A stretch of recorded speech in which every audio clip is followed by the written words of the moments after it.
வணக்கம் நண்பர்களே, மிகவும் சத்து நிறைந்த கம்பு தோசை இட்லி எப்படி செய்யலாம் அப்படின்றத பார்க்கலாம். கம்பில் ஃபைபர் அதிகமாக இருக்கிறதுனால கெட்ட கொழுப்பு குறைக்கும். வெயிட் லாஸ்க்கு ரொம்பவே ஹெல்ப் பண்ணும். நம்முடைய பாடி நல்லா ஸ்ட்ராங் ஆகும். டைஜஷன் ப்ராப்ளம் வராது. அதனால் மலச்சிக்கல் பிரச்சனையே இருக்காது. விட்டமின் ஏ இதில் அதிகமாக இருக்குது. ரத்த சோகை இருக்கிறவங்களுக்கு இது ஒரு சிறந்த ஃபுட்டுன்னே சொல்லலாம். நீரிழிவு பிரச்சனை இருக்கவங்க அரிசியை தவிர்த்துட்டு கம்பு, சோளம், கேழ்வரகு இந்த மாதிரியான சிறுதானியங்களை அதிகமாக சாப்பிடலாம். கம்பு தொடர்ந்து சாப்பிட்றதால நோய் எதிர்ப்பு சக்தியும் அதிகரிக்கும். நம்முடைய இம்யூன் சிஸ்டம் நல்லாவே டெவலப் ஆகும். இந்த கம்பு இட்லி தோசை செய்யறதுக்கு 1.5 கப்பு நீங்கள் கம்பு எடுத்துக்கோங்க. 1/2 கப்பு இட்லி அரிசி, 1/2 கப்பு உளுந்து, 1/2 ஸ்பூன் வெந்தயம் சேர்த்து நல்லா வாஷ் பண்ணிவிட்டு ஒரு 6 ஹவர்ஸ் இல்லை 7 ஹவர்ஸ் நல்லா ஊற வச்சுக்கோங்க. நல்லா ஊறினா தான் இது நல்லா அரைப்படும்.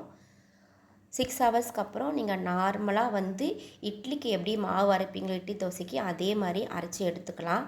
இதை நீங்கள் மிக்சியில் அரைக்கிறத விட கிரைண்டில் அரைச்சிங்கன்னா இன்னும் நல்லா சாஃப்டாக நம்மளுக்கு இட்லி தோசை கிடைக்கும்.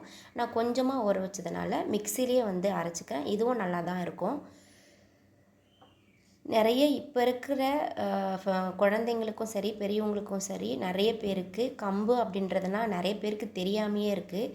நம்ம முன்னோர்கள்லாம் இந்த மாதிரியான கம்புகளை நிறைய கம்பு, கேழ்வரகு, சோளம் இந்த மாதிரியான சிறுதானியங்களை நிறைய உணவில் சேர்த்துக்கிட்டதுனாலையும் என்னமோ தெரியல, நோய் நொடி இல்லாமல் நிறைய நாள் நல்லா ஹெல்த்தியாக வாழ்ந்தாங்க. நாமளும் இனிமேல் அதை ஃபாலோ பண்ணலாம். இந்த மாதிரி நல்லா கை வச்சு நல்லா நீங்கள் கரைச்சிக்கோங்க. நான் உப்பு எதுவும் ஆட் பண்ணலை. ஏன்னா உப்பு ஏற்கனவே இது நார்மலாகவே கம்பு, சோளம்லாம் சீக்கிரமாகவே புளிச்சிரும். அதனால் உப்பு இல்லாமல் நான் நல்லா கரைச்சி வச்சுக்கிட்டேன். நீங்கள் கை வச்சு நல்லா கரைச்சிங்கன்னா தான் சீக்கிரமாக மாவு புளிக்கும். மூடி போட்டு நார்மலாக நம்ம இட்லிக்கு எப்படி நம்ம புளிக்க வைக்குமோ அதே மாதிரி 6 to 7 ஹவர்ஸ் நல்லா புளிக்க வச்சுட்டு யூஸ் பண்ணிக்கலாம். இப்போ பாருங்கள் மாவு நல்லா புளிச்சு வந்திருக்கு. இப்போ நம்ம இட்லி, தோசை எல்லாமே செஞ்சுக்கலாம். நம்ம எப்பயுமே ரெகுலராக நிறைய பேர் வீட்டில் இட்லி தான் மேக்ஸிமமான ஒரு பிரேக்ஃபாஸ்ட்டாக இருக்கும். ஸோ அதுலேயே கொஞ்சம் நம்ம டிஃப்ரெண்ட்டாகவும் இருக்கும். சத்தாகவும் இருக்கிற மாதிரியான உணவுகளை செய்யலாம். இந்த மாதிரி நம்ம டெய்லி கம்பு, சோளம், கேழ்வரகு இந்த மாதிரி கொடுக்கும்போது சத்தான உணவுகளை சாப்பிட்ட மாதிரி இருக்கும். ப்ளஸ்ஸு குழந்தைங்களுக்கு ஏதோ ஒரு புதுமையான ஒரு டிஷ்ஷை கொடுத்த மாதிரியும் இருக்கும். நீங்கள் நார்மலாக இட்லி ஊற்றுற மாதிரி இதே மாதிரி இட்லி ஊற்றிக்கோங்க. நல்லா சாஃப்டாக கிடைக்கும். நீங்கள் தோசை ஊற்றும்போது கொஞ்சமாக தண்ணி ஆட் பண்ணி உப்பு மட்டும் ஆட் பண்ணி தோசைக்கும் சரி இட்லிக்கும் சரி உப்பு மட்டும் ஆட் பண்ணுங்கள். தயவு செஞ்சு இட்லி சோடா பயன்படுத்தாதீங்க. அது ரொம்பவே கெடுதல். நிறைய பேருக்கு அது தெரிஞ்சுமே சாஃப்ட்னஸ்க்காக அதை யூஸ் பண்ணுறாங்க. ஸோ அதை அவாய்ட் பண்ணிக்கோங்க. இது நார்மலாகவே நீங்கள் இப்படியே செஞ்சிங்கனாவே வெறும் உப்பு மட்டும் போட்டு செஞ்சிங்கனாவே நல்லாவே சாஃப்டாக கிடைக்கும்.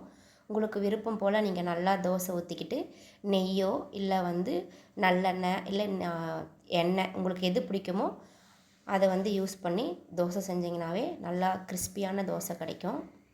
ட்ரை பண்ணி பாருங்கள்.